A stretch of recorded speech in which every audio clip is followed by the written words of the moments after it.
guys, Anna here. Welcome to today's build. So we are in Brindleton Bay and we are building a cafe. Now the cafe is titled Paws and Claws. And I thought that was quite a cute title for today's cafe. So a little bit about this cafe. We are in, I think it's Stable Square. That's the part of the neighborhood we are in Brindleton Bay. So we're really close to where the park is, that central part of the world in Brindleton Bay. And I wanted to do a cafe here because it made sense. You know, you're going to have tons of people like walking their dogs and out with their pets, and they're walking around and they're socializing.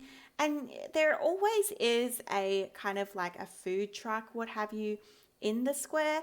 But I thought having a formal cafe would make sense. So anyway, that's why I decided to place the cafe here as opposed to on the docks near where Katrina, which is one of the townies of this world, lives. So let's get into the build here today. Now, this is just, I would say, it's a reasonable size cafe, and I've decided to pave the whole lot.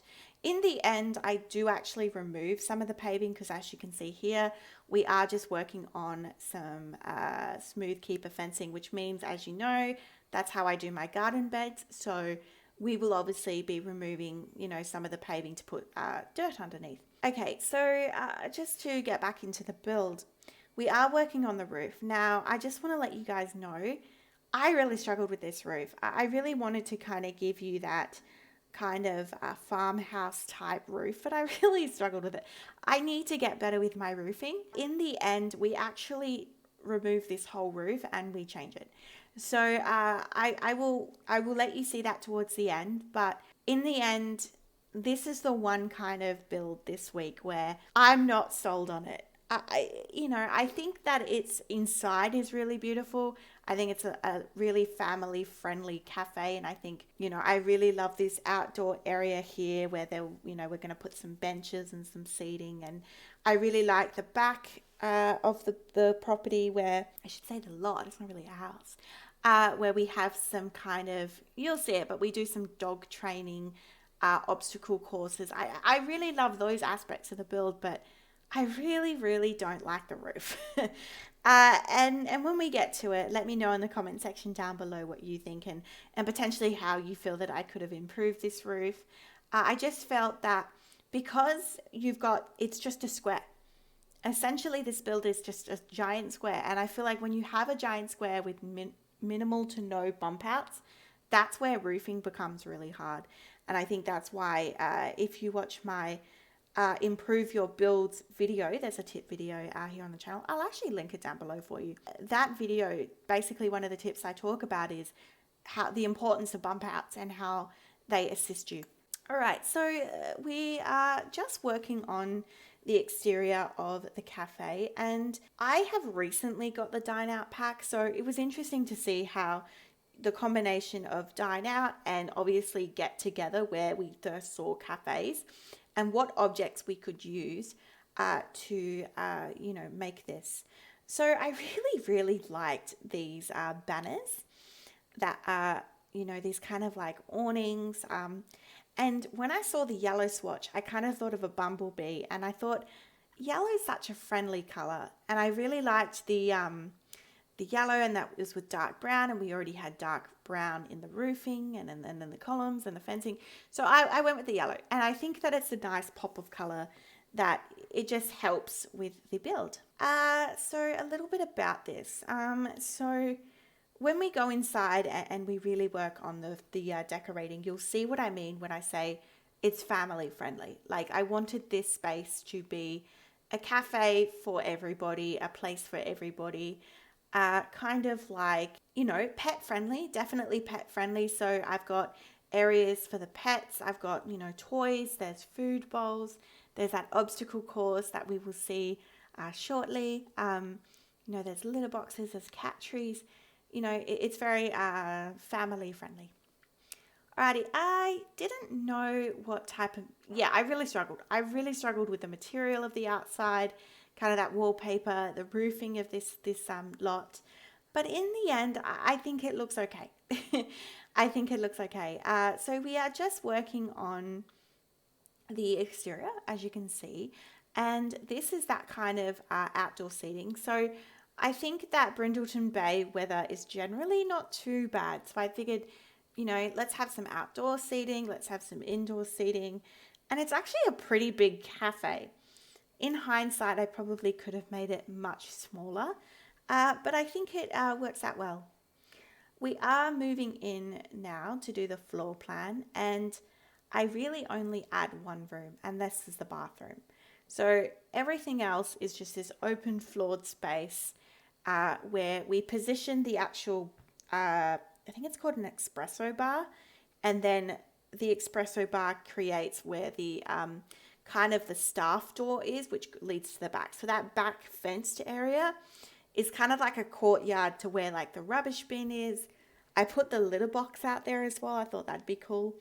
And there's like a staff entrance to the lot, and then obviously the main entrance at the front.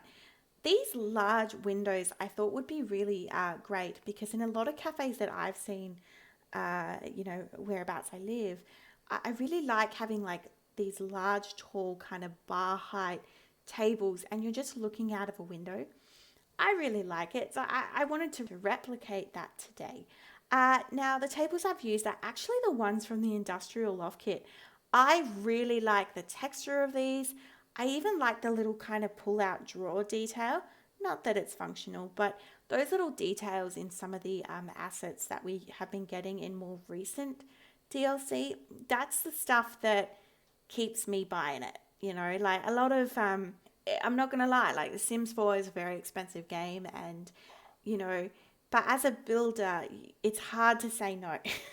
It's hard to say no when you see that the newer content is so detailed, and that's why some DLC I would definitely say worth it more than others. Alrighty, so this is that kind of main espresso bar component. So as you see, I've kind of positioned the bar in a way, and then added some additional counters and just a waste bin. And the door's kind of like behind the counter, and I did that to kind of imply that that's like a staff door. Like you wouldn't expect customers to walk behind there. I mean, it's The Sims, they can, of course, but logically, like that's how I wanted to lay it out. Now, I've used the get-together tables here because I really liked, they kind of had a formal look about them. But then when you combine them with the cats and dogs kind of, they're those coastal chairs. I love this combination. I really love the wood tones. They're a perfect match in terms of color. And it kind of looked really homely. And I really liked that vibe because it is a family space, family friendly space. And I wanted it to be a little bit homely.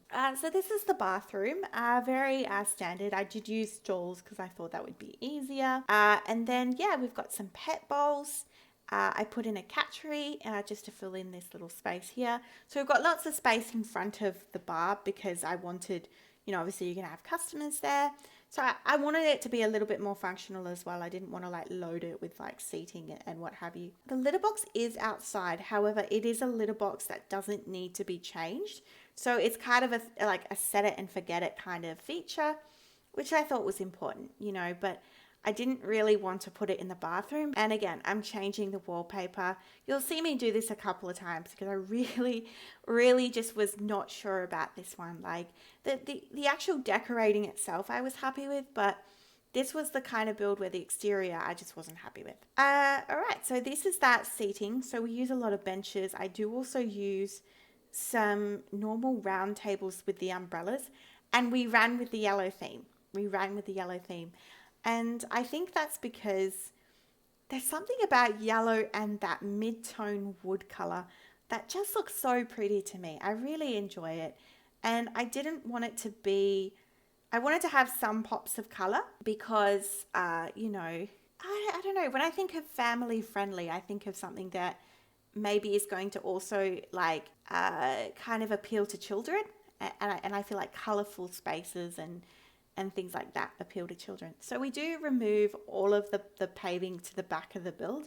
And that is because we're going to put that obstacle course out there. And it was an interesting inclusion. but I feel like this particular lot was actually probably a little bit bigger than I needed it to be. So I had the space, and that's why I included it. But in hindsight, it kind of makes a little bit of sense to include it because, it's not so far away from the general park. So, dogs may be in this area, and maybe it's a selling point to have people come to the cafe. Like, I don't know, maybe they've got a good business strategy. I don't know. Paws and Claws Cafe, why not?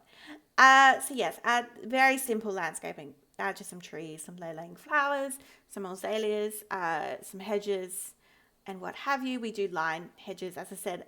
I didn't know where to place things, so I kind of placed things, deleted the path, and put terrain paint, and that's basically what I did for pretty much the landscaping. Alrighty, so what else are we doing?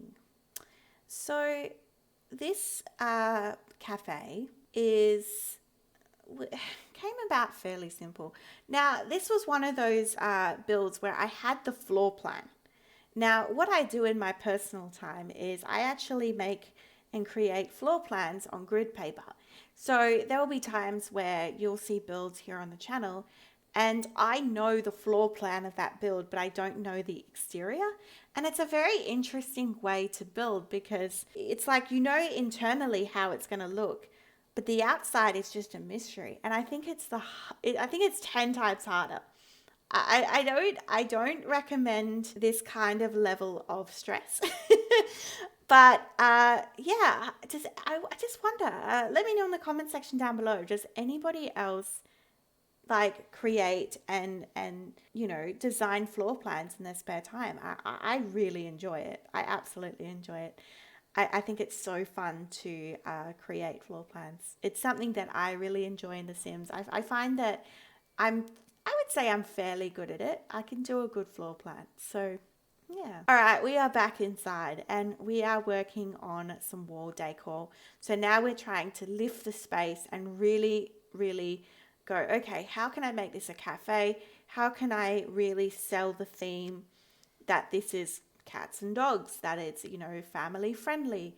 And I thought I love that get together espresso coffee kind of wall decor piece. I use that in normal builds. Like I love it. I've always used it. And then, we definitely used lots of cats and dogs just for all the wall decor. And you will see in a minute, I go back to those kind of illustrations of the pets and we place them around the cafe in very strategic ways. And it's just it's hilarious to me. I really love how I was able to place them in this one. I thought about what type of center flowers I wanted to use. These plants from the Blooming Rooms kits that I've put on the larger tables, really lovely. And these succulents in this wall feature, I've not used this and I just thought it worked really well in this build. For the smaller tables, we just used a smaller plant, but it's all Blooming Rooms kit and I think it just turned out really well. And here we are. So we're just starting to place those pets in pet illustrations in kind of strategic ways. So so I put some dogs and I put some cats and it just adds to the feel. That cats and dogs plant object that's above the main door, I've not used this before and I feel like this is the only time I've had a space that's actually been kind of right for it. So I was really happy to be able to use that object. And this is the bit that I thought was very genius. I put like a little mouse by the edge of that door. So the cat looks like it's going to prance down onto the mouse. And it's so cute. That's so cute. But I really feel like kids would enjoy that. Like kids would enjoy and appreciate those little details. And that's why, I did it because obviously it's family friendly. And I wanted it to be a place that was appealing for everybody. A lot of the cats and dogs furniture we have used in here. Just some posters. I also put in this adoption poster because I thought, okay, maybe let's educate, people that maybe to adopt as opposed to purchasing. And this dine out kind of wall hanging that had the sailboats and the kind of the lighthouse, we're in Brindleton Bay. If this is not the world to use that painting, I don't know what is. I thought it was spot on. I kind of, maybe in storytelling, you could potentially say that they were photos of Brindleton Bay. It's not exactly spot on. It kind of looks a little bit like, I don't know, the Italian Riviera, but it's still nice. And I think it was definitely the world that you could use that. So I included that. And some other wall decor that I've used in there as well is by the front door. There's like signs about a park nearby or a vet nearby and things like that, because I also feel like sometimes when you go into community spaces, there's like a pin-up board or like a notice board or some kind of educational tool. So I wanted to add that in there to kind of maybe enforce that, yeah, it's a community lot. All right, we are nearly done with the build. So at this point, when we're right to the end, we do fix this roofing. And in the end, I just create a single kind of square dormer piece, and I just put a hipped roof. I just use hipped roofs. I really, really did not know at this point, and I wasn't really sure about how I wanted it to look. I was struggling, and I think it was because everything I did, it just looked so boxy to me. And in the end, I'm not totally happy with it, but I think it's okay. I added this front roof piece because there's something about like covering the front door and having kind of like columns and what have you that I just really love. So I wanted to create kind of a curved roof because, as I said, a lot of those barn type styled homes in Brindleton Bay, the curved roofs were, the domed kind of roofs were very much in. So I wanted to create that, and this was like the best way that I could interpret that. I definitely need to work on my roofing, and I am working on it for sure.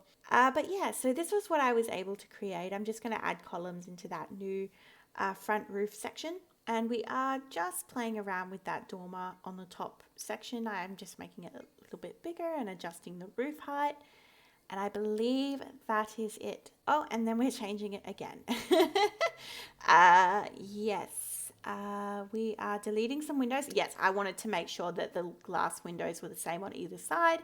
And I'm just readjusting those coloured awnings. And I thought, why not just put like a little sign that had both cats and dogs in it, just to kind of, kind of put forth that this is a pet kind of cafe.